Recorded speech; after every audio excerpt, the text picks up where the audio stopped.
Are you feeling adrift in your career, unsure of which path to take next? Do you find yourself navigating through the twists and turns of professional life, occasionally losing sight of your true direction? If so, you're not alone. Many of us have experienced moments of uncertainty and confusion as we journey through our careers.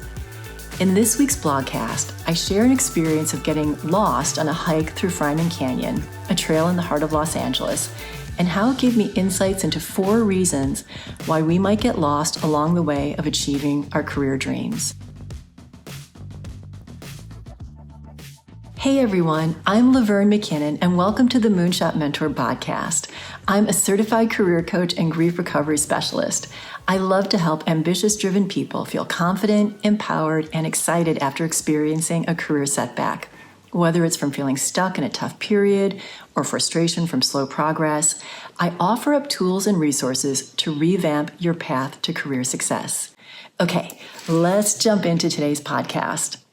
One of my favorite hikes in Los Angeles is Fryman Canyon. It's about 12 minutes away from my house. It has a steep hill at the beginning to get my heart going. It's not overcrowded. And according to urban legend, I walk past George Clooney's house.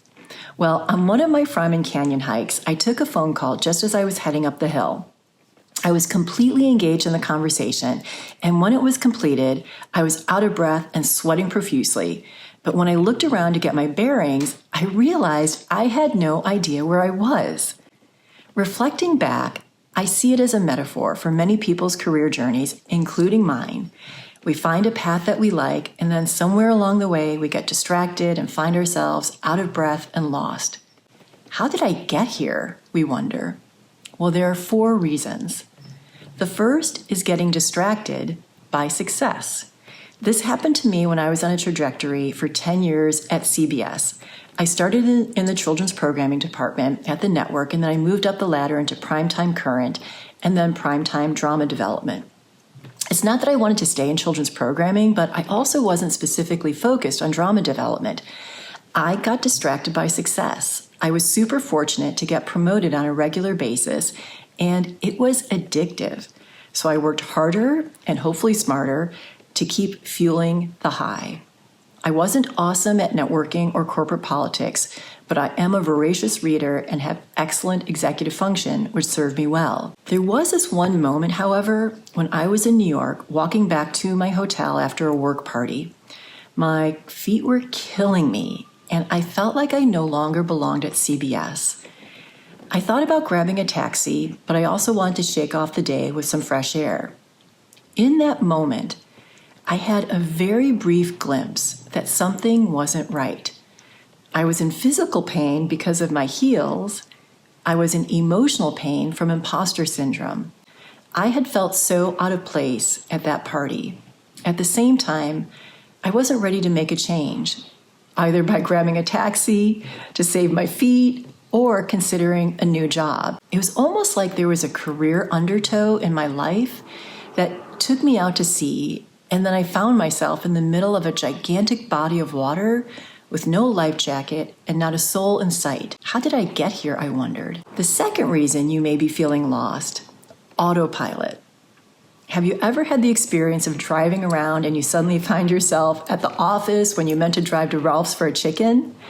Autopilot is when we are operating without assistance from a pilot, namely ourselves. We may think we know where we're going or where we want to be, but we may have fallen into autopilot, and the thing about autopilot is that we don't know that we're in it.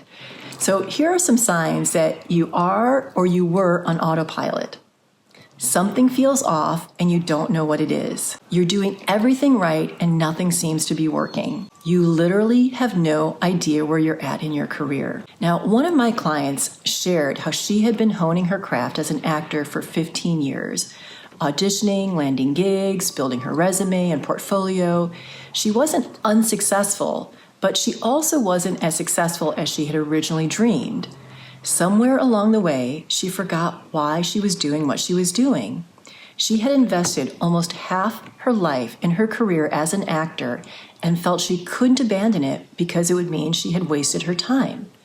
How did I get here, she wondered. She had gone into autopilot and stopped listening to herself. Another reason we get lost is because we focus on the person in front of us, the person who is getting promoted or landing jobs that we covet. We watch and we study what they're doing, and then we borrow their best practices in the hopes of catching up or leapfrogging them. With comparison, we get focused on someone else's potential rather than minding our own.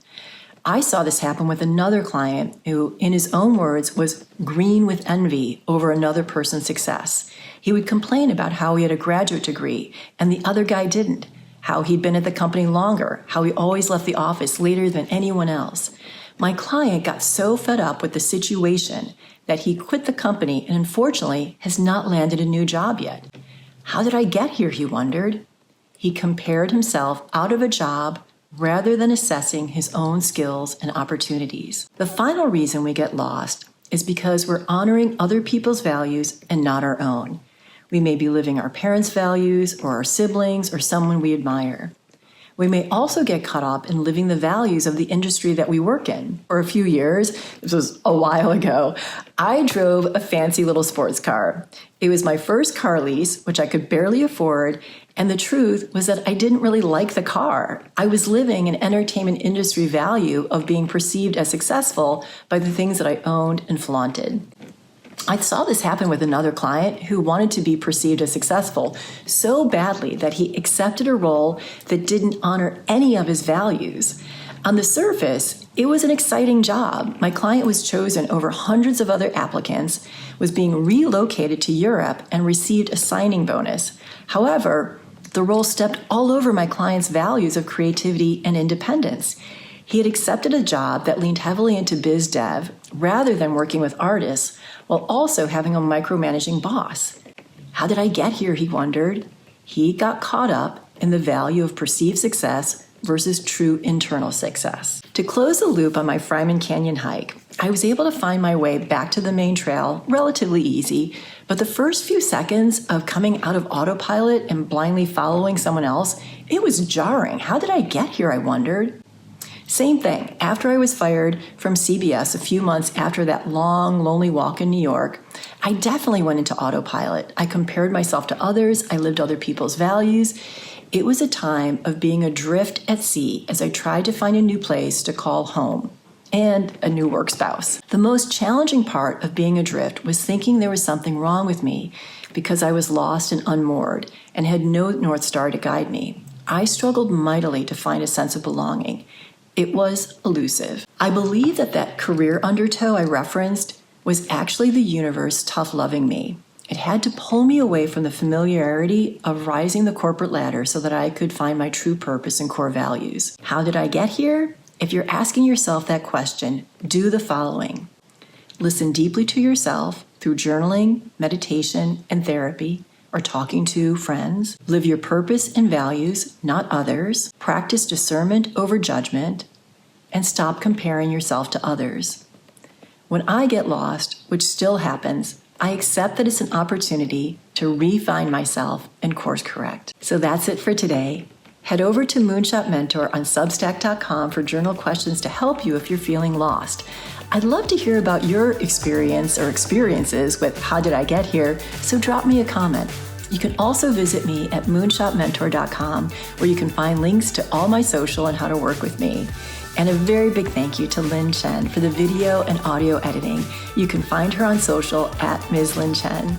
If you enjoy what you hear, I would so appreciate if you would forward, share my work, and subscribe to my blogcast. It would help me achieve my moonshot of 5,000 subscribers. Thank you so very much for being here. I really appreciate you, and I look forward to seeing you next week.